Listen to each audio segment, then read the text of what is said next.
Welcome to Considerations for Care of Transgender Sexual Assault Survivors by Sexual Assault Nurse Examiners. Glad you're here today. Thank you for coming to get this very valuable information. I want to just briefly go over my agenda for today, what I'm aiming to help you learn. We'll do some introductions. We're going over the goals. We'll talk about an overview of terms and definitions and data for the trans community. We will talk about and build an understanding of systemic transphobia and how that impacts trans sexual assault survivors. We will talk about how to create an affirming environment. And then we'll go into some details about how hormones alter trans bodies, some common surgical procedures, and then we'll talk a little bit about sexually transmitted infection risks and accessing trans care in Oregon. So here's me. Hi, nice to meet you. My name is Angela Carter. I am a trans and genderqueer naturopathic physician in Portland. I've worked for the last 10 years to serve the trans and non-binary community, started an organization called the Equi Institute, which provides culturally informed, trauma-informed care for the queer and trans community. I am also SANE trained back in, I believe, 2015 or 16. And I'm also the chair of the OHSU Transgender Health Program Community Advisory Board. So trans care has been my world for the last 10 years, and I'm looking forward to sharing some knowledge with you all. What I would like to impart to you today is some information about the health disparities that the trans community and non-binary community face on a regular basis. I want you to leave with a little bit more knowledge on gender-affirming hormone therapy and surgeries that are available to folks in the state. We will talk a little bit about the medical and forensic considerations for serving trans community who have experienced sexual assault. Generally, my biggest goal is for all of you to feel like you can be the best possible patient advocate for a trans or non-binary person who walks into your office. And I hope to encourage you to think and plan ahead for advocating for and finding resources for the trans community. And then, yeah, we'll talk about accessing care in Oregon. So I just want to start off with some definitions, just to get us all on the same page with a similar understanding of the words. Sex is biological characteristics. These are secondary sex characteristics, hormonal changes in the body. The sex is something that's assigned at birth by someone else. Usually there's male, female, and at this point we have intersex designations as well. Gender, on the other hand, is a socially constructed role and differs greatly between cultures. Gender and sex are sometimes similar, sometimes overlapping, and other times have very little, if not nothing, to do with each other. Sexual orientation is the group of people that one is attracted to. So a lesbian would be attracted to women, a gay man would be attracted to men, someone who is pansexual would have an attraction to a variety of people regardless of gender. And then gender identity is the innate experience one has of one's own gender. It's not culturally prescribed. It's not an external source of origin. It is an internal innate experience. And we all have one. A little bit more detail, a trans man, or F to M, which means female to male, is a man who has transitioned from an assigned sex of female to male with potential changes to their name, pronouns, hormonal milieu and appearance. They may have had surgeries, they may have not. They may have had access to hormones, they may have not. But the most important piece is that this is a man, even though this person was assigned female at birth, and that's a very important piece to honor and respect in the work that you do with this person. A trans woman is a woman who has transitioned from an assigned sex of male to female, again, with potential changes to name, pronouns, appearance.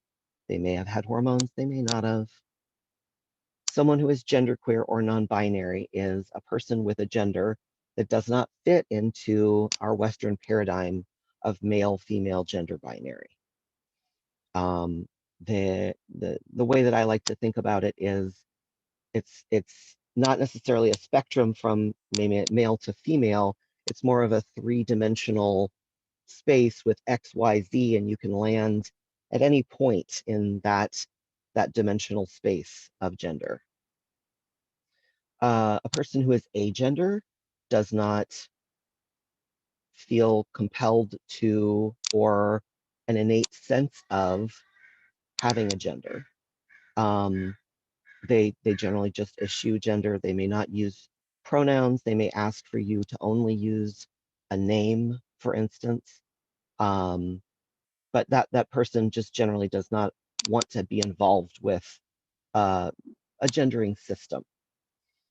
And then two-spirit is a term used by the indigenous community, mostly here on Turtle Island, for a gender or sexual orientation that it does not fit into a Western paradigm of gender. This is a term that has been created and reclaimed by the indigenous community, and it's very important to honor that that term belongs to that community and that folks outside of the indigenous community generally should not use that term. There's a national protocol for sexual assault medical forensic examinations. The 2013 edition includes information about working with sexual assault survivors who are trans people. That's page 32 to 42.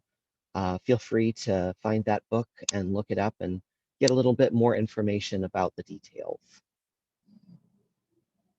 There was a survey done back in 2015 called the US Trans Survey, and almost 28,000 folks responded to this survey. This survey paints a really good picture of the trans experience in the United States. And I just wanted to share some of the data with you to give you a picture of what it's like to be a person of trans experience here in Oregon and in the United States. Here's a little snapshot of our survey. In the world of health, 40% of trans and non-binary folks have attempted suicide in their lifetime. That is 9 times the rate of the general population. And we'll get more into detail about why that is shortly. 1 in 4 folks, respondents, reported problems using insurance, being denied care, being denied access to screening services, pap smears, STI testing, routine care. Over 54% of respondents have reported harassment and assault while trying to obtain an education. 15% of the population reports unemployment, which is 5 times that of the general population. Although right now with COVID, things have definitely been a little higher. I would assume that that rate of unemployment has increased a great deal during this time, although we do not have data specifically on that at this time. It's very common for trans and non-binary people to be fired, denied promotion, or receive other mistreatment due to their gender identity in the workplace. 30% of folks have reported being fired because of their gender identity. And then as far as housing goes, 23% reported some form of housing discrimination in the last year. So this gives you a picture of really pervasive discrimination that occurs because of transgender identity. People struggle to receive health care, they struggle to maintain jobs and housing. The houseless rate is very high in the trans community. Um, when they are trying to achieve the things that they want to in life, education, they struggle to receive good education and to receive, equitable treatment in schools and in the workplace because of who they are. And that leads to a lot of trauma. That rejection that occurs again and again and again in this culture of who someone is innately over time really wears people down. Um, and it has a big impact on mental health, it has a big impact on physical health, and it also has a big impact on desire to access care. If 40% of folks have been turned away from medical care, or sorry, if 20% of folks have been turned away from medical care, and it's commonly heard in the community, yeah, my doctor wouldn't see me, or they wouldn't give me this particular kind of care, that adds up. They may experience their own personal rejection, hear about others' rejections, and over time that leads to a great reduction in trust in the systems that are in place.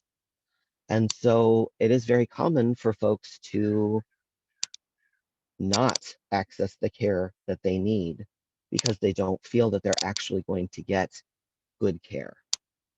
Another piece that I wanted to highlight is the high rate of intimate partner violence and sexual assault in the trans community. 54% of respondents to the Trans Health Survey reported some form of intimate partner violence in their lifetime. 47% have experienced sexual assault. And of those, 43% felt that gender was the biggest contributing factor. Their gender identity, their gender presentation, uh, brought about violence from the person who perpetrated the act. It's very common for sexual assault to be used as a weapon to put people in their place, if you will. And it's all the more common in the trans community for people to be assaulted because of who they are and how they present.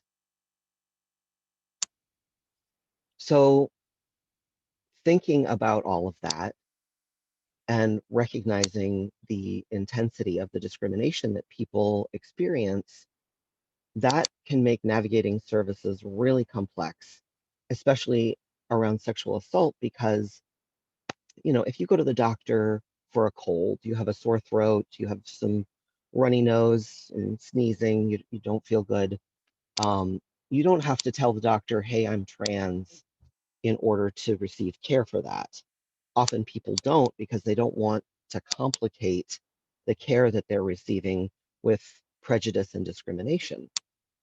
So, sexual assault, generally, you, as a trans person, have to reveal your identity. And that can be really terrifying for people, especially because it's an area that can create so much dysphoria. Gender dysphoria is something we'll talk about in a few minutes, but being afraid of not receiving good care and also being afraid of having a horrible experience elevated because people don't understand the care that you need makes it really hard for people to want to go to the doctor, especially if medical providers are unfamiliar. If someone is going to an emergency room and not seeing their primary care provider, it's a really anxiety inducing experience. What is this person going to be like?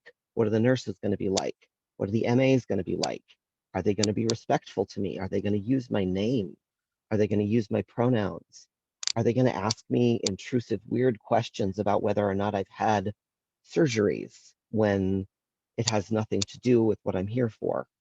So all of that builds up, plus potential past experiences of discrimination or denial of services based on trans identity. Um, all of that can really add up to, wow, I don't feel safe reporting this. I don't feel safe going to a healthcare center, receiving care, because I don't know that I'm actually going to have a good experience. And there's also a decent amount of negative police interaction in the trans community. Trans people are often targeted, and past experiences of police violence can also lead to great hesitation to report. People may be willing to go to the hospital and receive physical care, but the reporting piece, because they'll have to interact with police officers, is just too traumatic, too much. It's really important to, and I'll say this many times during the presentation, to allow people their agency and allow people to make their own decisions about reporting. If they don't feel like it's going to be safe, if they don't feel like they're going to get an outcome from it that is useful, positive, um, it's important not to push folks to try to report. Give them the full understanding of what the experience might be like. You know, it's all about informed consent. Tell them what reporting to the police is going to be like. Tell them what sort of police involvement there may be. Just let them know so that they can make their own decisions about their care. It's really common for folks to be worried about pronouns and names. Are they going to misgender me? Are they going to make assumptions about who I am, about what my body is like? And my biggest hope with this presentation is that you walk away understanding that you never want to make an assumption. You always want to ask. You always want to find out what that person wants as far as terms for their body, as far as their name, as far as their gender. So just remember, always ask, never make assumptions. If anything else, take that one away. Other ways that you can be supportive in a situation where a an assault survivor who is trans comes to you. Like I said, using reflective language, mirror the terms that that survivor uses for their body. Uh, Ask about anatomical terms that people feel comfortable with. Not everybody's going to feel comfortable with typical medical terminology. So for a trans man saying, you know, your vagina is going to potentially be really triggering and not the word that that person uses for that body part. So if you can sit down before any exams are done and say, okay, hey, let's talk about your body, the words that you want me to use, and how I can be the most supportive for you. Get the specific terms, write them down, use them, share those terms with other people who might be doing examinations so that it can be clear across the board. This is what this patient wants and needs, and respected. Use the name and pronoun the survivor gives you, both with that person and with anyone else that you are talking to. If you're working with a doctor, if you're working with medical assistants, if you're working with the police, always use the name and pronoun that you are given unless the survivor requests specifically that you don't use it. In situations where, for instance, say someone is not out as trans, but they are on hormones and they have a trans identity, they may want you to protect that identity from others because it's not safe for them to reveal, because they're not comfortable revealing. But if someone says specifically, you know, my name is so and so, but please don't use that here because it doesn't feel safe to me, then use the name that they request that you use for those situations. Um, Always, if you're not sure, it is okay to ask. Do so respectfully, you know, in order to serve you better, it would be really helpful for me to know what words you use for these body parts. Explain why you're asking as much as possible, and then use those terms. If you're given a term, if you're given a name or a pronoun, use it every single time. You are also bound to make mistakes. It's okay. Mistakes do happen. And the best practices for making mistakes are simply apologize and correct. Oh, I'm sorry. I said he instead of she. I will make sure to use she from now on, and then move on. Don't dwell on the moment. Don't go into a very in-depth, detailed apology. I'm trying so hard. I didn't mean to do that. I'll do it better next time. Don't go into major detail. Just apologize and correct. If you go into a long apology, that ends up with a situation where the trans survivor may feel like they have to soothe and comfort you for the mistake that you've made. And in those particular moments, it's really important to provide an emotionally safe place where the person who has been assaulted does not have to apologize for their situation. Now, if a doctor messes up or if someone else that you're working with messes up, that is also a common thing to happen. It's okay, but it's important to advocate for that patient. Go to the doctor, let the doctor know, hey, this patient uses she, her pronouns, and her name is Mary. It would be really beneficial for the patient for you to use those terms. Advocate for it, correct if the situation arises again, if the doctor is talking or if another nurse is talking about that person and uses the wrong name and pronoun, it's fine to say, you know, it's really important for this person that they be respected and have the correct name and pronoun used. It's okay to be persistent. It's okay to correct people multiple times.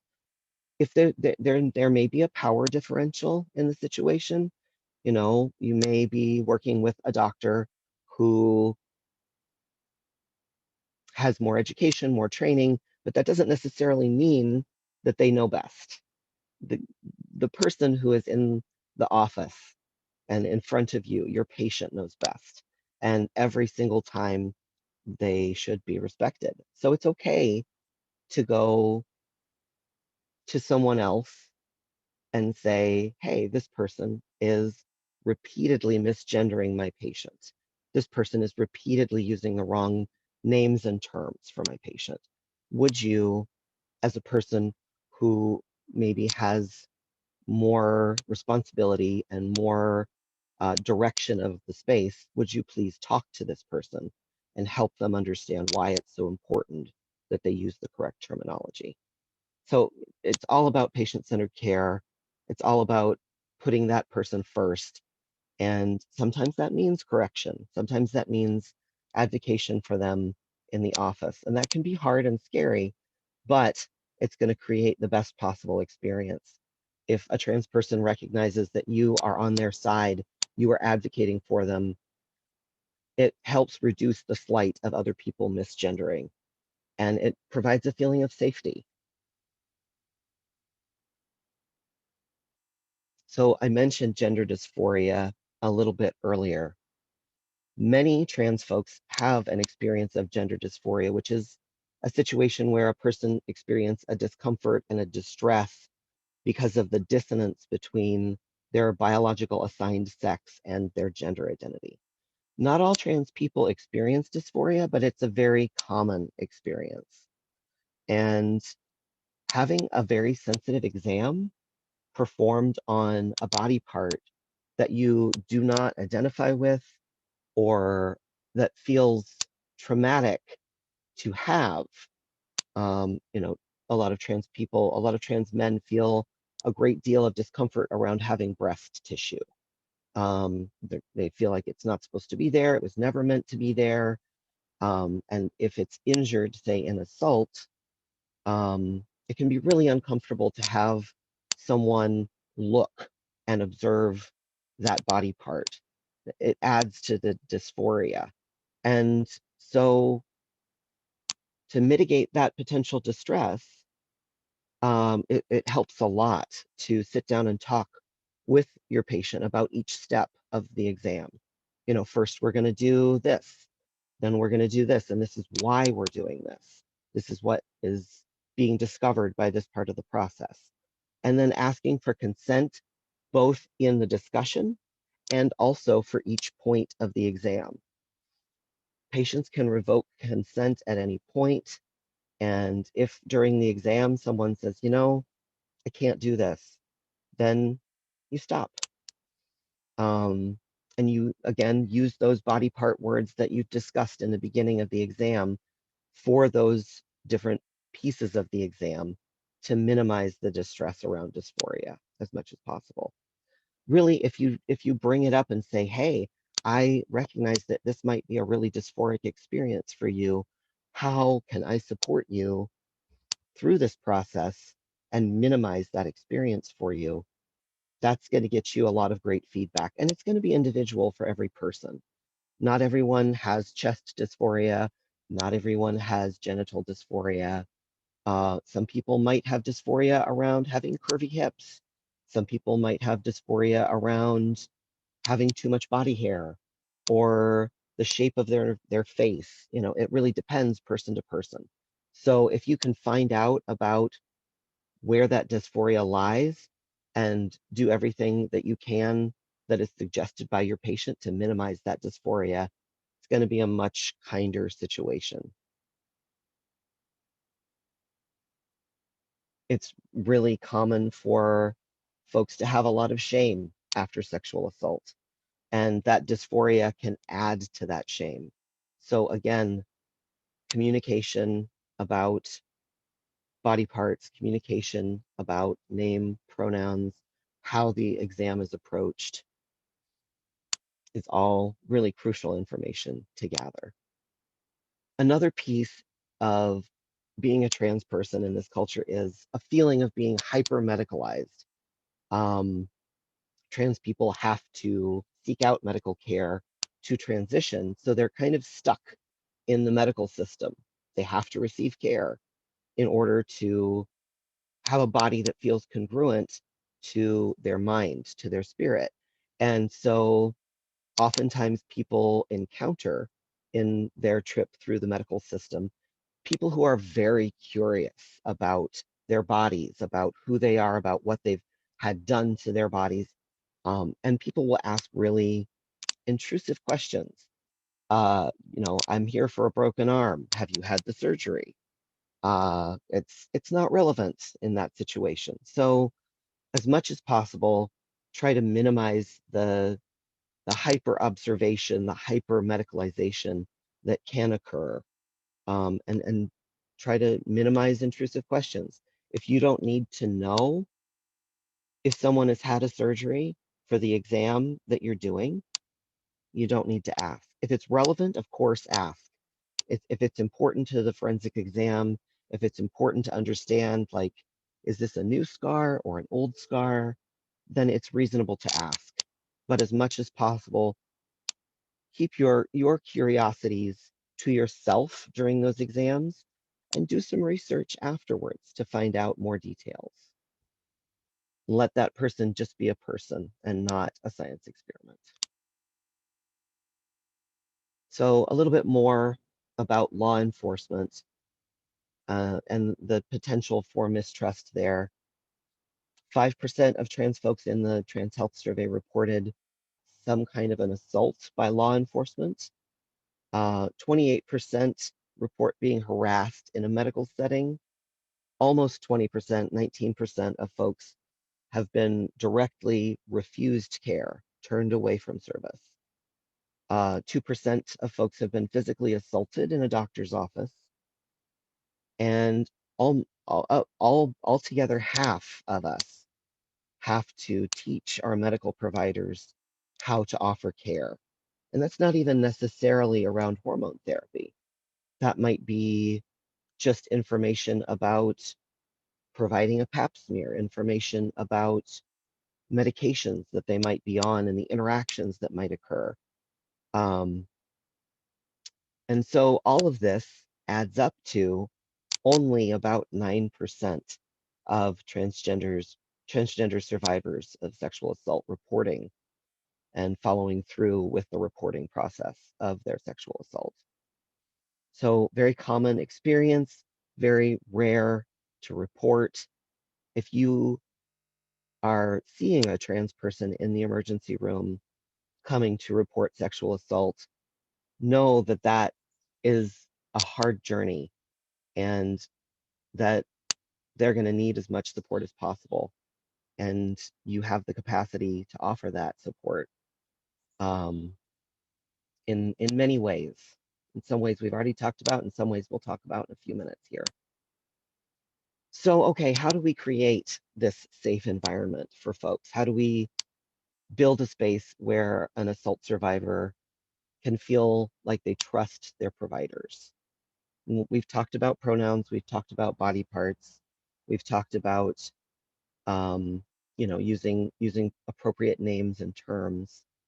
Um, when someone comes in, offer them, as you would with anyone, your full professionalism, respect, and their dignity.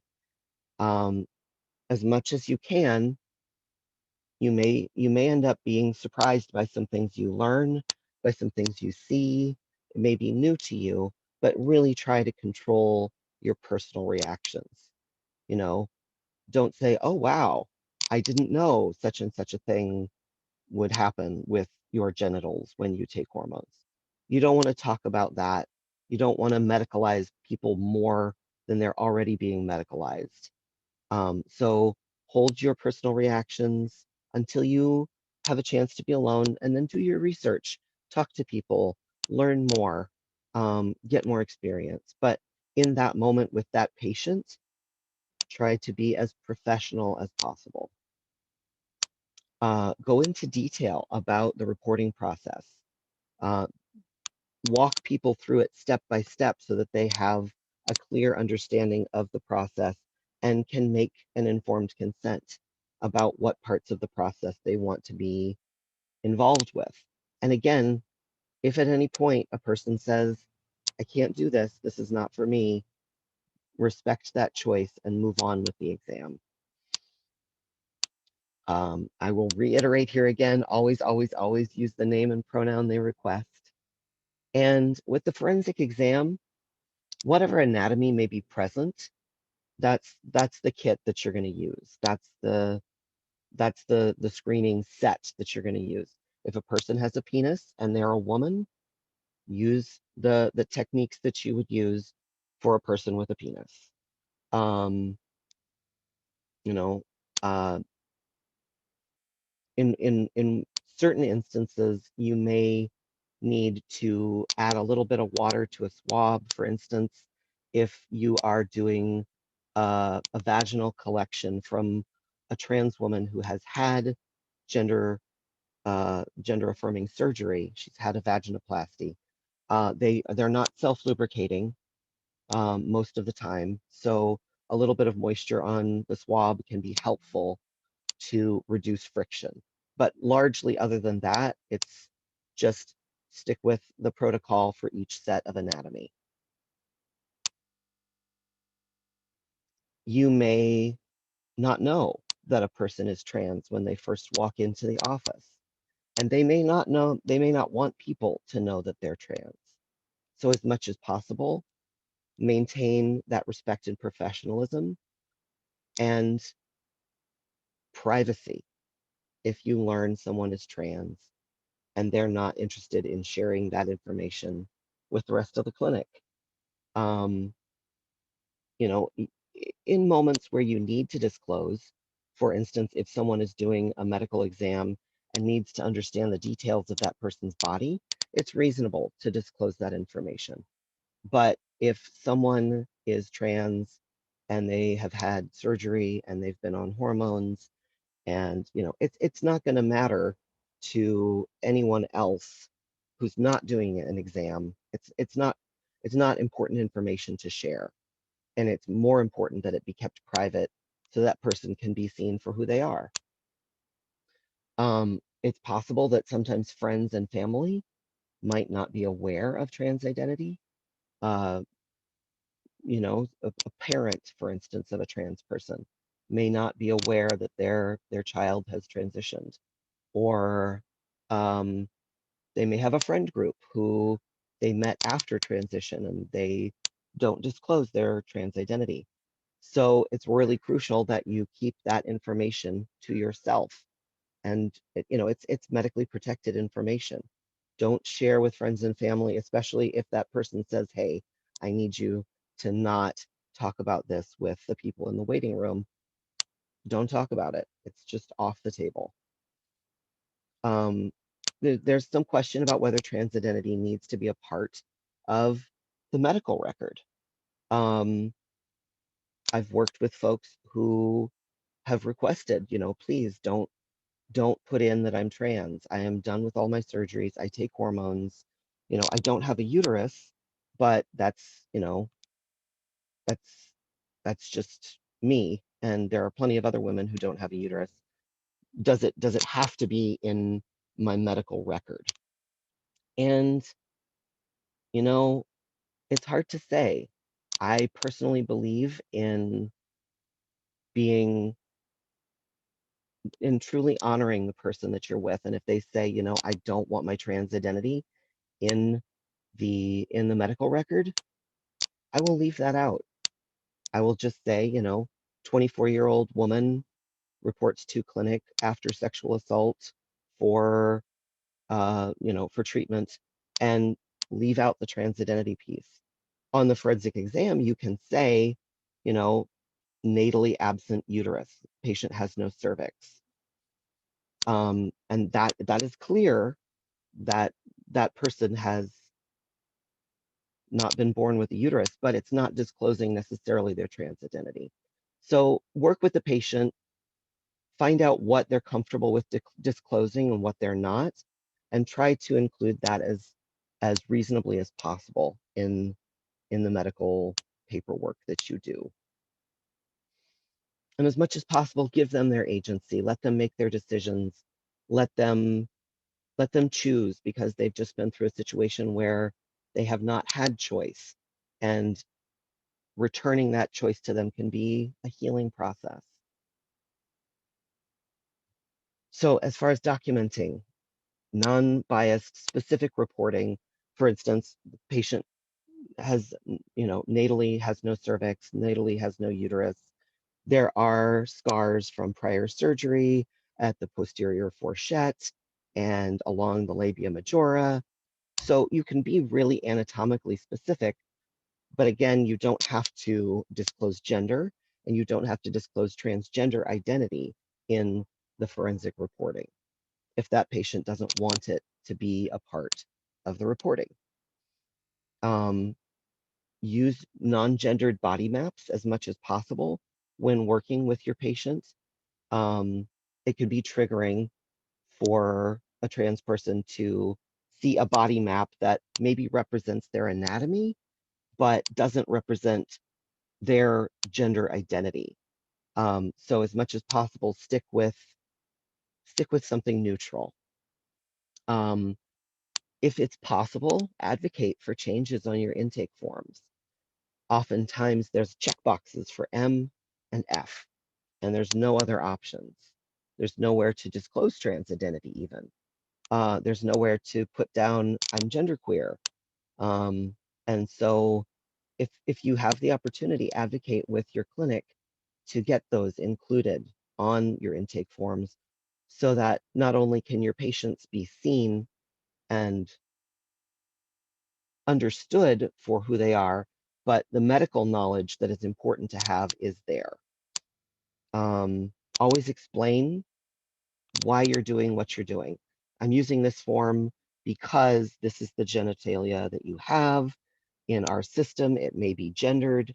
It's not necessarily true, but this is why we're using this form. And allow the patient to express how they feel about that, and take note and share that information with administration. It's really important to always, always, always obtain consent if you need to take photographs. And if the patient says no, then that's not happening. Don't take the photos. Explain the use of those photos, where they're going to be used, who's going to have access to them, and what privacy rights they may have with those photos. and always respect what they request with privacy. And again, explain the necessity for each point of evidence collection. And if that patient says, I can't do it or I don't want to, that is okay. You move on to the next piece. You just let that piece go and move on. It may be that the evidence collected won't be sufficient to create a case, and you can tell your patient that, but don't push them into anything that they don't feel comfortable doing. Um, for folks who have had surgery, it's important to document those scars. You know, someone maybe has had a mastectomy and they have scars across the chest. It's important to document if these are old scars, if they're new scars, if there's any injury to the scars from a more recent event. So just document carefully around scars and changes to the body. Here is that gender-free body map that I was telling you about. Um, there are a lot available on the internet. Feel free to pull this one and use it, whatever works for you. So you've done a forensic exam. You've worked with your patient through their assault reporting, and they need some extra services. Maybe they want to go to a survivor group. Maybe they need access to legal assistance. So how do you refer someone for those services in a way that's going to be affirming and positive for them? Sometimes you have to do a little bit of research, digging around, looking at, say, the reputation of an agency or provider in the community. If you can find folks who have been vetted by other trans folks in community or by queer and trans focused organizations, that that's ideal to send people to places where you know and they know they're going to be safer. Um, do some research and see if the center that you're going to send the person has trans inclusive intake forms. Often, not always, but often, if they're thinking about, well, how can we be respectful to trans people at intake, they're probably also thinking about the other steps along the way that they can offer that respect and honor people for who they are. Um, Working with organizations that do active outreach and listening to trans community is really helpful. So if you know that this organization has done focus groups with trans people, for instance, they're likely to be better informed and have a better understanding of what what needs people have, what services they're looking for, um, and how to be positive and respectful. And then especially for non-binary folks, gender neutral bathrooms can be the difference between holding it for 5 hours or feeling comfortable somewhere. Um, you know, a genderqueer person is not going to feel comfortable going in a bathroom with an M or an F, and facilities that don't have gender neutral bathrooms don't feel safe for a lot of people in trans community. You know, even if a person is affirmed male or affirmed female, their their choice of bathroom might still be gender neutral because they just don't want to deal with the potential harassment in a gendered bathroom.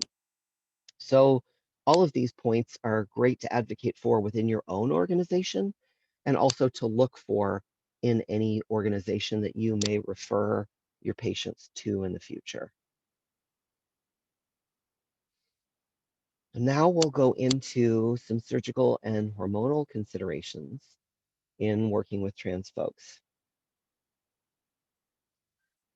So more and more folks are able to find healthcare providers, find doctors that they can work with for hormone therapy, for surgical referral, but it's still very true that a lot of people, especially in rural areas, uh, don't have access to trans affirming care. And they may take their care into their own hands. They may find hormone therapy on the black market or from other people in the community. Um, they may pursue medical changes in their body that are, surgical alterations. Some people inject silicone fillers. Some people do home surgical removal. It can be intense, and it's important not to ever shame a person for taking their own medical care into their hands. It's important to get them into medical care that is going to be supportive. Um, Many folks have had really traumatic experiences in medical care, in medical environments, and may have a really deep but very reasonable fear of healthcare providers overall because of that poor treatment in the past, or because they've heard about poor treatment in the past from other people. They may be very nervous to receive care. And so building a rapport, building that environment of safety is really crucial for not only the moment that you're spending with that person, but for future medical care. If they have a bad experience in the emergency room, that might be enough to keep them from wanting to see any other doctors for a long time. I know a lot of people who avoid care, even if it's really crucial that they get it. They may be really sick, but they're not going to go see a doctor because they know that that experience is probably going to be worse than the illness that they're experiencing. So again, building that rapport, showing that respect, giving that professionalism can make the difference between someone feeling comfortable enough to receive care in the future and not. And always kindness, you know, in any situation, obviously, with sexual assault, kindness is very important, but just a gentleness and a respectfulness can make a big difference in whether or not a trans person feels safe or not in a space that you're creating. We're going to go through some pictures now of some of the hormonal and surgical changes that may occur in trans bodies undergoing hormone therapy. Um, but it's important to remember that everybody is different. Every single body, every single surgery, every single hormonal change is going to be unique to that person. So it's crucial to ask what is normal for that person and their body. Um, and it's okay. It's okay to ask. If you're doing a genital exam and you notice something that is um, not your typical, it's okay to say, hey, I see this right here happening um, in this part of your anatomy, which I will use the word that you requested me to. Is this the way that your body is on a regular basis, or is this a result of the assault? And they can help interpret for you. Again, always use the correct name and pronouns, especially when doing exams. Having someone misgender you while they're doing a sensitive exam on a body part that you don't identify with can be really triggering and really upsetting. And again, respecting privacy. Don't ask questions that are not necessary for the medical examination. So first, we'll talk a little bit about trans feminine bodies. So people who were assigned male and transitioned with estrogen therapy and hormone blockers towards the feminine end of the spectrum. Some people are going to be trans women, some people are going to be non-binary, but a discussion generally of people who use estrogen for transition purposes. Estrogen can create a variety of changes in the body. Usually there's breast growth, changes to the skin gets softer, a little bit thinner. There tends to be up to a 40% reduction of size of the external genitals. Body fat moves around. Uh, some folks who take estrogen will get more padding on the hips, more padding in the chest and the buttocks. There's a reduction and sometimes stopping of body hair growth and the process forward of male pattern baldness. And then sperm production slows and or stops. And as does semen production, it just tends to shut down the production of everything in the gonads. Estrogen also reduces red blood cell count and hemoglobin to what we would consider female ranges. So it's important to know this. For instance, if someone is assaulted and is physically injured and has an episode of bleeding, they may come in, get a CBC, their blood count may be in low range for someone who is male, but because this person is on hormones, um, their red blood cell count, their hemoglobin is lower naturally, and that's totally normal, totally fine. It might be useful if you can to get a comparison CBC to see if there has been a significant amount of blood loss. So if you can find that person's primary care provider and get a prior lab to compare the two, that can be useful. Estrogen can rarely cause liver inflammation and elevated liver enzymes. So if you see that on labs, you can check in about dosing. People who are on oral estradiol tend to have more liver irritation than people who are using injectable or topical, for instance. But again, it's not very common. It's usually with very high doses, and it's usually transient. Spironolactone, which is a potassium-sparing diuretic, is commonly used as an anti-androgen. It blocks the production of androgens, and it also binds to androgen receptors and blocks testosterone's effect on those receptors. So those are often used in transitional care. And it's important to know if a person is on those, so that you can make decisions about any other medications that may be added to the mix. They can interact with other drugs. So, as you will, ask about medications. Just know that spironolactone is often a part of the hormonal milieu that people are taking. Progesterone is another one that's becoming more and more common. Progesterone and estrogen don't necessarily interact with a lot of drugs, but there are some that they do interact with. We'll talk about that in a little bit. Some trans feminine folks will have had breast augmentation. If there is an injury to the breast tissue, if someone has had saline implants, the saline will resorb into the body, but the patient may need antibiotics because not always, most of the time, the saline solution is sterile, but not always. So just be sure that they get antibiotics if there's been any puncture of any kind, even if the skin is not broken, because of the potential spreading of that saline fluid in the body.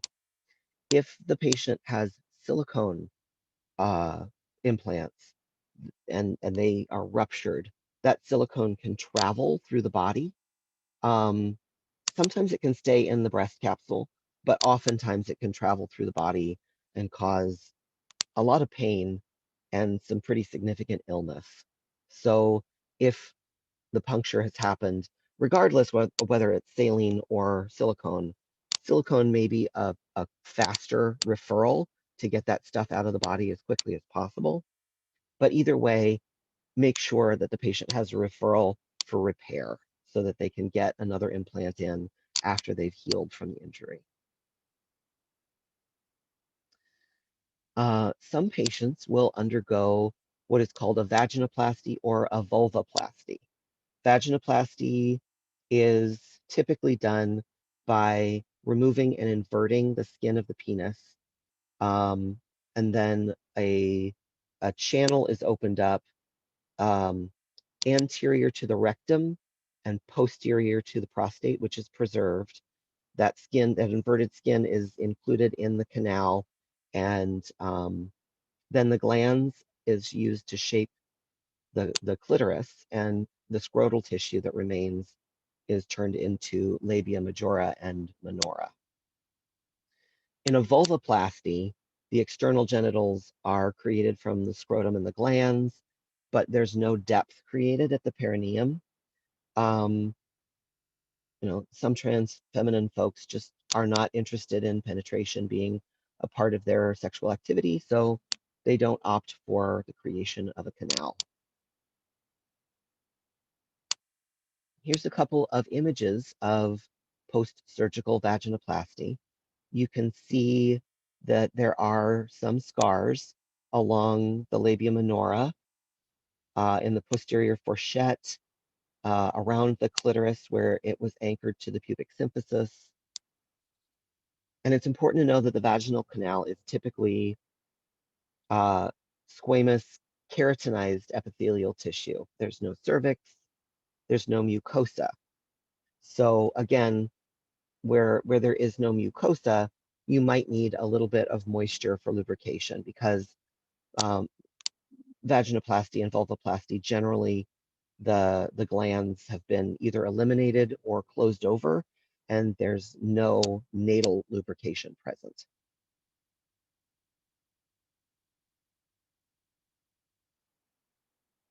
So with the fact that it is keratinized squamous epithelium, it can be more easily damaged because there is no friction. So during a sexual assault, it's common for folks to have tearing or injury to the vaginal canal, to the external genitalia.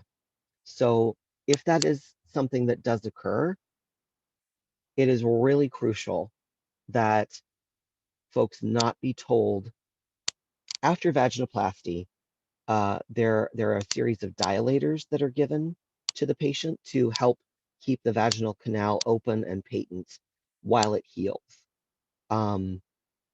Over time, the requirement for doing dilation reduces, but most people dilate at least a couple times a week to make sure that the canal does not close up. Some people are able to maintain patency with sexual activity, but most people dilate. So it's really important when injury occurs that they not be told to stop dilating. That dilation is what's going to keep things from closing up. And closing can be the full canal, or it can be stenosis just at the end, which can create problems with basically creating an inclusion cyst. Tissue can build up inside that can't get out of the vagina and cause infections. Hair can grow and cause infections and discomfort. So just make sure that the patient knows to continue dilating after injury. If there is an injury and there is granulation tissue around the vagina, which is very common after surgeries and after any other injury, the granulation tissue can be treated with silver nitrate to reduce the growth and reduce the potential for stenosis of the canal. Some folks also will opt for facial feminization surgeries. And so there will be scars present that you need to document in the forensic exam, along the hairline, under the mandible, sometimes around the nose and eyes, sometimes the upper lip right under the nose. So some of these surgeries will show, some of them will not, but it's always important to document any scars that may be present and whether they're new or old. Um, don't necessarily have to say how they were gotten, just document that they're present. We will move on now to transmasculine bodies. Testosterone also can cause a variety of changes in bodies that have been primarily estrogen dominant. There's growth of the external genitals, so that includes the clitoris, but also all of the other erectile tissue I'll show you a picture of the actual anatomy of a full clitoris in a moment, so you have a better sense of what occurs. Um, Estrogen tends to reduce when testosterone goes up, so you can have some changes in the genital tissue, like atrophy of the mucosa. Also, it's very common for folks to have changes in the vaginal flora. For instance, bacterial vaginosis is much more common in people who use testosterone who have a natal vagina. And that can have an impact on STIs. We'll talk about that more in a minute too. Usually folks on testosterone have a goal of stopping menses. Not everybody does. Some people do microdose testosterone and they may not have a complete cessation of menses. The goal with stopping menstruation is if you're going to stop it, you want to keep it stopped because any breakthrough bleeding, you're not sure if that is just the testosterone is too low or there might be some kind of uterine pathology going on. So ideally with my patients, I try to keep them at a testosterone level that is high enough to completely eliminate menstruation for dysphoria purposes and also so that I'm not concerned on a monthly basis about endometrial hyperplasia or other potentially concerning conditions. It's also important to know that even though menstruation may stop, fertility may still be present. It is still possible for a person with a uterus and ovaries who takes testosterone to get pregnant. There will be growth of facial and body hair. Body fat will redistribute away from the hips, chest, and buttocks, and more tends to focus more around the belly and in the face and in the neck. And then the voice tends to drop. Testosterone also increases hematocrit and hemoglobin to what we would consider male ranges. It can push people beyond that range into polycythemia. That's pretty rare. In moments like that, just have them donate blood. If their hormones are at a good place, you don't need to reduce their testosterone levels to bring their red blood cell count down. It's easier, really, and better for mental health to keep the testosterone steady at that safe place and just have them donate. Again, hormones that are taken orally very typically can cause liver irritation. I rarely, if ever, give testosterone orally. Most people use it by way of injection or topical. And then anybody who does an injection of hormone therapy, whether it's testosterone or estrogen, can have some bruising on the thigh, on the buttock from where they injected. So ask about bruises. You know, is this from an injection or is this from an injury due to the assault? Trans folks often use a variety of prosthetics to support their gender affirmation. So those pieces are really important to those folks. Don't take away prostheses except with permission and only in order to collect samples. If it's possible to return that prosthetic to the person after you've collected samples, do it. If it's not possible, then try and help them find a new one.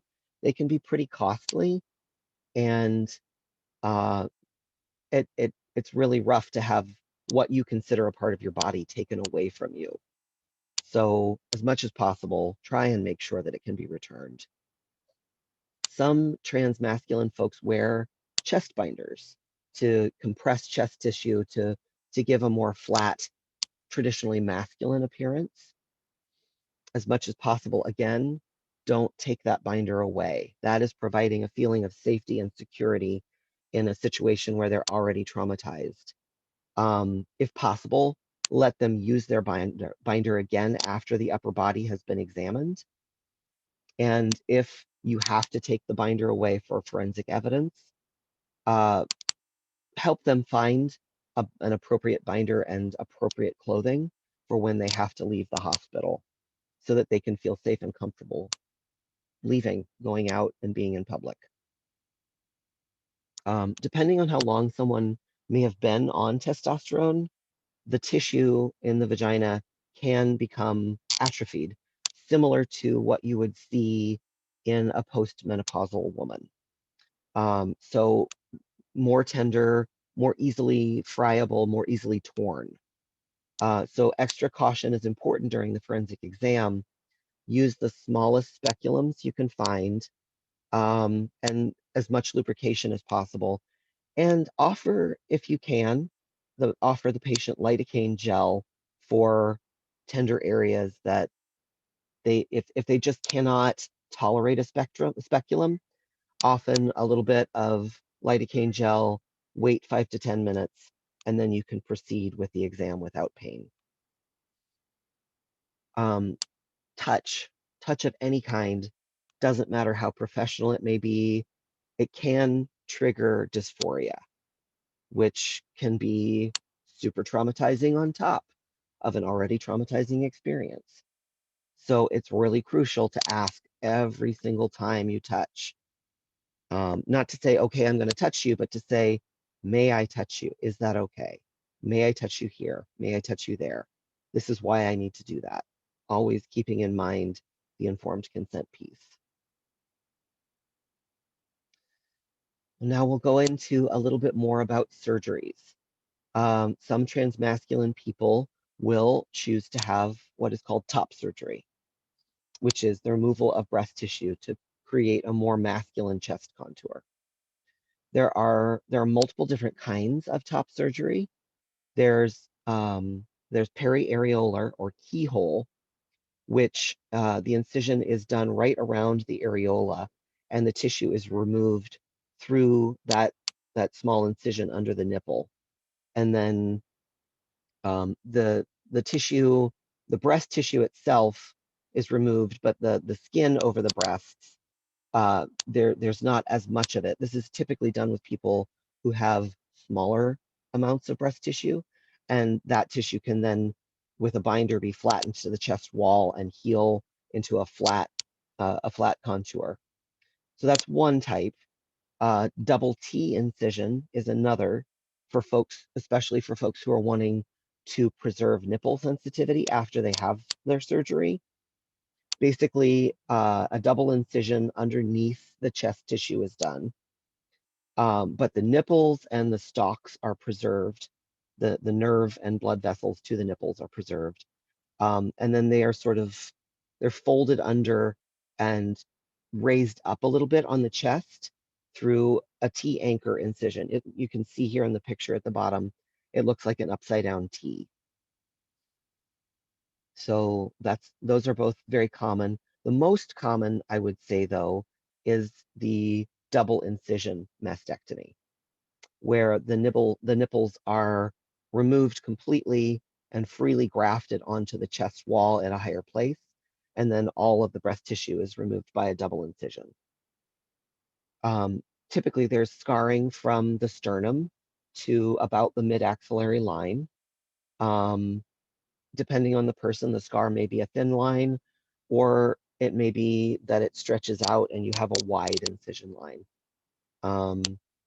And often because the nipples are freely grafted, completely removed, they don't have a blood circulation for a period of time. So sometimes they can heal with keloiding, a little bit different shape, a little bit different color. It's very normal that folks will have slightly different coloration and shaping of the nipples. And again, with all of this, just ask, what's normal for your body? Is this change in pigmentation between the two normal for what you've experienced? All erectile tissues enlarge under the influence of testosterone. So you can see over here on the right side of your screen, the analog between a penis and a clitoris. They have largely the same anatomy, they're just different sizes. So in the clitoris, you see a lot of tissue that's underneath the skin. the corpus cavernosum and the bulb are buried in underneath in the tissue, and those also enlarge. So those are less prominent visually, but you may notice a difference in texture. There may be some changes in the shape around the opening of the vagina. The external glands of the clitoris uh, enlarges and can darken and change to partially keratinized squamous tissue.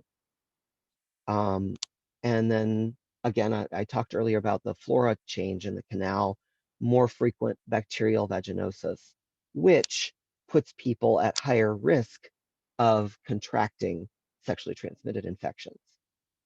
Um, it's also important to know if you're working with folks in a primary care setting that people who are on testosterone, it's a lot more difficult to get enough cellular material because of atrophy that occurs off the cervix. So it's very common that PAPs will come back unsatisfactory.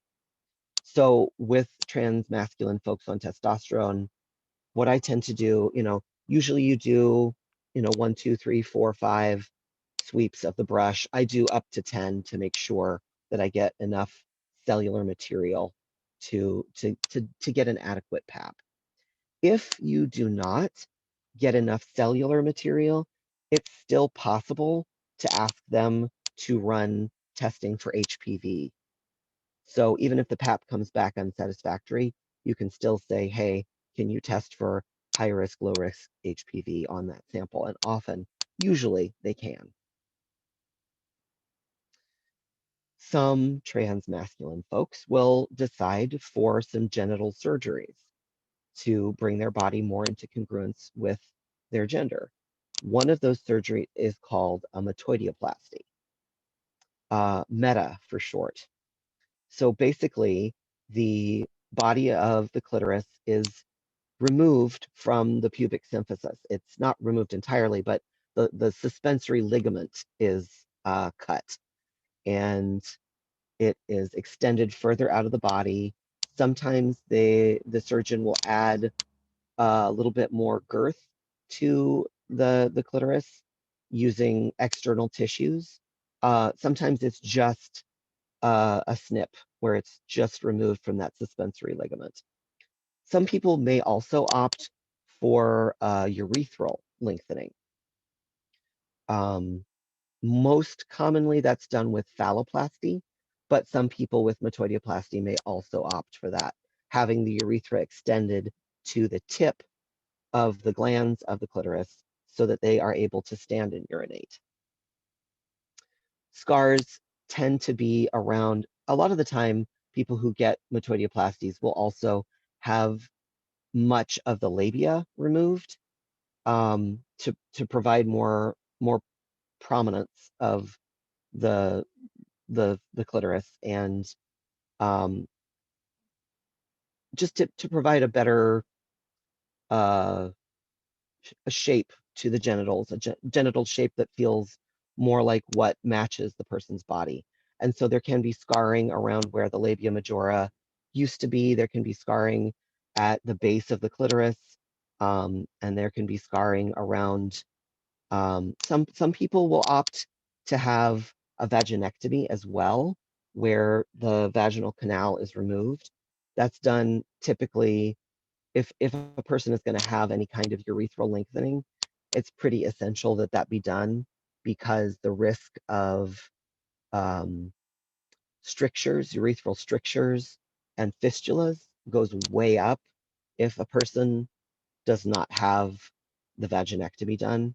So typically, you'll see vaginectomy and a closing up of the internal genitalia with urethral lengthening. Not everybody who gets a metoidioplasty wants a vaginectomy. Some people want the option to have vaginal penetration still. And so they'll leave that part of their anatomy. Um, Different for every person. Ask what's normal for that person. Ask them what surgeries they've had in this situation if you're doing a forensic screening on the genitals. Another surgery that folks might choose to undergo is phalloplasty. Phalloplasty is the creation of a phallus from tissue outside of the genital area. That tissue could be taken from the anterior thigh, which is the picture on the left of your screen here. You can see there's scarring on both thighs, and that is because the full thickness graft is taken from one thigh, and then a partial thickness graft is taken from the other thigh to cover the area on the thigh that's had the skin removed along with the deeper tissues. So you can see on one side here, there's sort of a fish netting effect. That is because the tissue was removed and from a smaller area of thigh, and it's run through a machine that creates this netting pattern so that the tissue can be expanded and used to cover a larger grafting area. So you need to harvest less tissue to cover more area. That's what that reticulation is on the thigh. Another place it can be taken is from the area of the latissimus dorsi, sort of under the arm. You can see that's in the middle picture. That's looking at someone's torso from under the arm on the side. And you can see they're tracking the blood supply, the arterial supply, and the nerve to this area. And the shape that is drawn is the area that would be cut out. Another option, and probably the most common option, is forearm, a free forearm flap, where a little piece of muscle tissue, a nerve, an artery, and a vein are harvested from the forearm and rolled into a tube and used to hook up to the genitals, the blood supply and the nerves. It's very common for folks to have nerve hookups and to have partial to complete sensitivity of the tissue on the phalloplasty. So oftentimes the sensitivity will be partial, maybe halfway up the shaft, but for some people it's the full shaft. Some people will have multiple surgeries to have a shaft created, to have a scrotum created. Some people may have scrotal implants put in, and then another surgery again to have the glands of the penis shaped. So this is a multi-step process that can take several years for people to go through. Here's a couple of images of post-surgical phalloplasty. Some folks, like I said, may have a urethroplasty where the urethra has been lengthened to the tip of the penis. But some folks may choose not to because there is such a high rate of complications with urethroplasty, 27%, depending on the surgeon. Some surgeons have a higher and some surgeons have a lower rate, but on average, 27% of folks get some kind of a stricture or granulation tissue in the urethra or a fistula that opens up in the wrong place.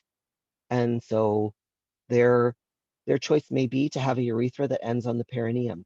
They may have a vaginectomy and just have an opening for a urethra for urination.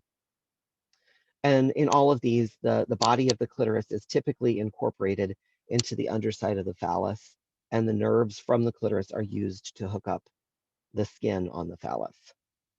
You can see the person on the bottom here had some tattoos on their forearm, and that translates onto the penis. It's really crucial if somebody has tattoos on their arms that you do not refer them for laser hair removal, because laser and tattoos do not go together.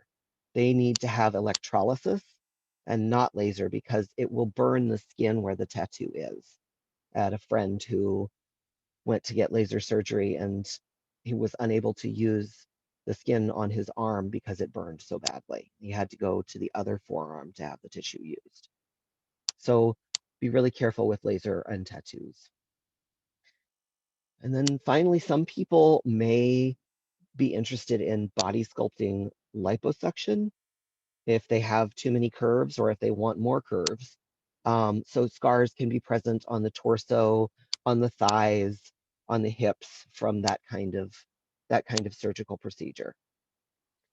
It's really common for sexually transmitted infections to be a part of the treatment process in forensic sexual assault exams.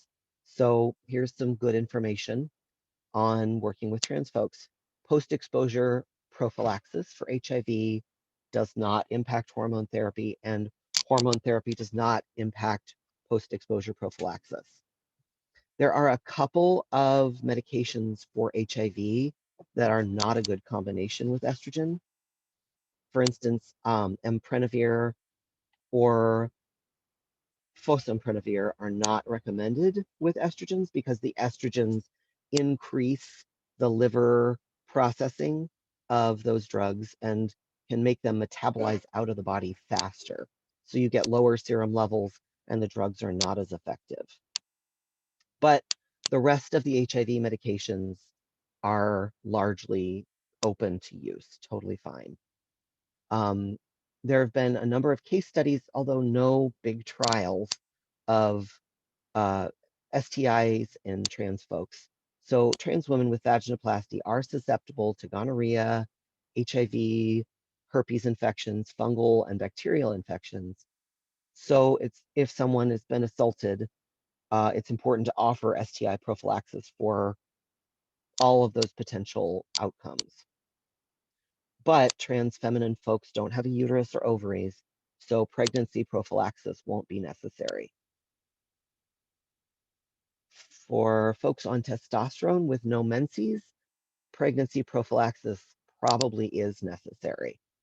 They're still able to become pregnant, so offer Plan B. It won't interfere with testosterone therapy, and is important to make sure that folks don't have outcomes that they don't want.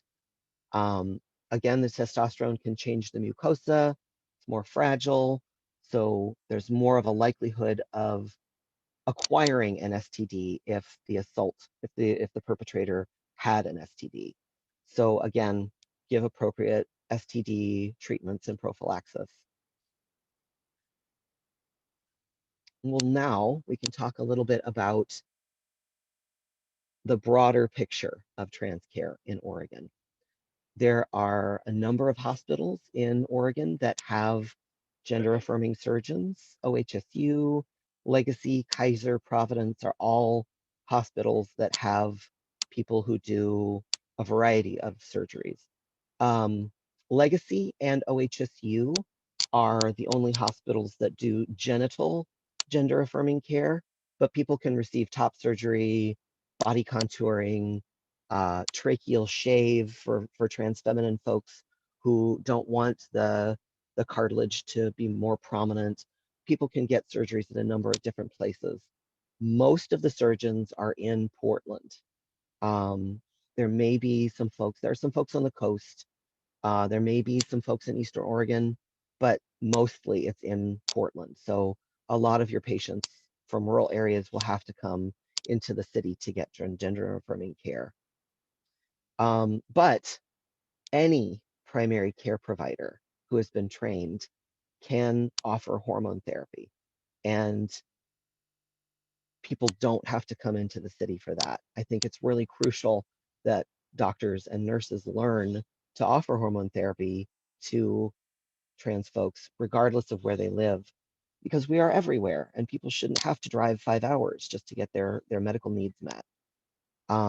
It's not difficult to learn, and OHSU has a consultation line to help with providers who are just learning the process. You can call the OHSU Trans Health Program, and they will assist you in your process of determining which hormones to use, what doses, how to do referrals, etc. So really do tap into that resource. I think it's an excellent resource. It just started, and I'm very hopeful that it will improve care for a lot of folks in rural areas. So in order to access hormones, generally as an adult, There's no requirement for a letter anymore. The World Professional Association for Transgender Health, they have a set of standards. Right now we're on the standard of care 7. They've had 7 iterations at this point, and they've integrated informed consent into their process of providing hormone therapy. So people who are fully consenting adults can read through an informed consent document, give their consent, and start hormone therapy. They do not need to be assessed by a mental health care provider.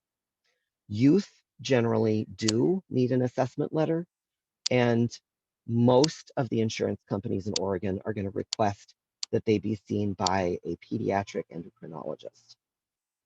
But adults can see a primary care provider of any kind, nurse practitioner, a physician, um, and are able to provide hormone therapy without the insurance company requiring a letter. For surgical requirements, typically 1 to 2 letters of referral or recommendation are required from mental health providers. The mental health provider is any QMHP, any qualified mental health provider can offer a letter, whether they're licensed or not. So say if someone is pre-licensed, but they're under supervision from another provider, they can write a letter of recommendation. It helps to have their supervising provider sign on as well, but they can still provide that letter of recommendation for people to access surgeries. Top surgeries, chest surgeries generally require 1 letter, and then any genital surgeries require 2. And that's for each surgery. So if someone wants to have a hysterectomy and a phalloplasty, they need 2 letters for the hysto, 2 letters for the phalloplasty. Hopefully the standard of care 8 will move us more towards informed consent model in insurance practices for surgery, but we're just not there yet. And it's also important to know that some surgeons are going to require folks be on hormones in order to have chest surgeries, either top surgery or breast augmentation.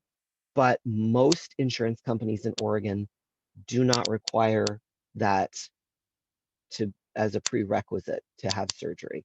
For genital surgeries, generally yes, but not for top surgeries. And OHP, we are one of the states where Medicaid covers most gender affirming surgeries and hormones. They cover mental health, they cover surgery, they cover hormone therapy. It's really exciting and really great. They don't cover facial feminization surgeries. They don't cover body contouring surgeries. And they don't cover things like tracheal shave, but they'll cover breast and chest surgeries. They'll cover genital surgeries, and they'll cover mental health. They'll cover primary care. So it's pretty comprehensive. We have a pretty decent system in our state. I feel really grateful and lucky for that. Surgeons in Oregon serve Alaska, Idaho, Montana, Washington, Oregon, Hawaii, and North California. So it's a pretty broad area. There are a lot of people seeking care in Oregon. And so it's very common that there are long waits for consultation, up to a year to a year and a half at this point. And then surgeries, because of this backlog of people and because of ongoing insurance approval appeals that have to happen. Another piece of that is that there aren't enough electrologists. Electrology is a necessary component of the majority of genital surgeries. Removal of hair from the forearm so that the shaft of the penis doesn't have hair on it, or removal of hair from the genital area in trans feminine folks so that when they have a vaginoplasty, there's not hair growing inside in the canal. And electrolysis can take 6 months to a year to complete, depending on the amount of hair in the body area. So that can also slow surgeries way down. If you know electrologists who would be interested in this kind of work, ask them to call OHP because we really need more people.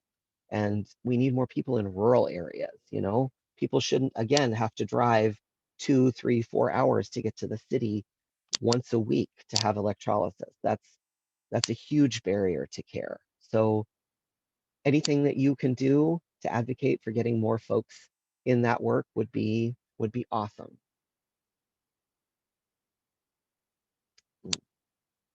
As far as documentation changes go, the legal requirements in Oregon are that you can change your birth certificate, driver's license, or your state ID without a letter from a healthcare provider. They used to require some kind of provider attestation to surgical, hormonal, or other treatments. But at this point, you can just go in, fill out the forms, and say, this is my new name. This is my gender marker, and they'll give it to you. Other states, it's different. It depends on the state. Some states will require that you have surgical procedures or hormonal procedures before you can change your documents. And some states don't allow the change of documents at all. So, you know, if you live in that state, you can't change your birth certificate. You may be able to get a license with your appropriate gender marker in another state, but in that state, they just don't. Social security cards and passports do require letters from a physician. Um, and we're working on changing that, but it's a slow process. Passports and passports just started offering gender neutral X's on the passport at the beginning of July. So now non-binary people, at least in the state of Oregon, can get an X both on their license and their passport. And so, you know, across the board, their documents will be the same. So we've talked about a lot of things today. I feel like I could talk for another 5 or 6 hours, and I'd be happy to. But we've talked about how to provide patient-centered care and ensure safety. We've talked about forms and advocacy for changing your clinic's policies around documentation. We've talked about how to practice non-gendered medical language and trans-affirming language. We talked a little bit about discharge planning and appropriate referrals. So um, I hope that this can be useful for you. And I'll move down to here. If you have questions for me, I am always happy to answer anything. This is my email address here at the bottom. Feel free to write to me at any point, and we can have a conversation about someone that you're working with. I'm happy to help support the process. Thank you so much for being here today, and I look forward to talking to you at the Q&A on Wednesday, August 18th from 10 to 11.